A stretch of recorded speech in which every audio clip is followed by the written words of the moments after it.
the old look with the old. Good afternoon, everyone. Steve, what's the name of this neighborhood?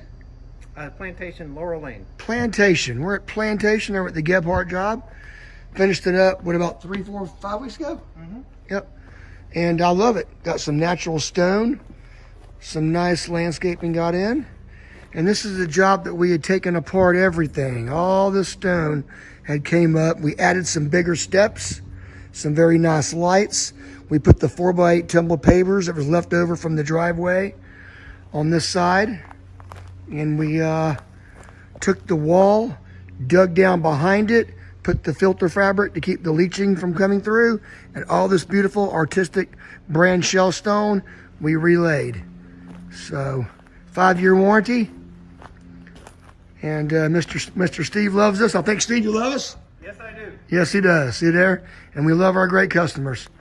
He got him a beautiful outdoor kitchen put in. Nice DCS equipment. Very beautiful. So we'll be doing some more projects soon in the future, I'm sure. Y'all have a blessed day. Everybody stay safe. And we'll see you on the next one.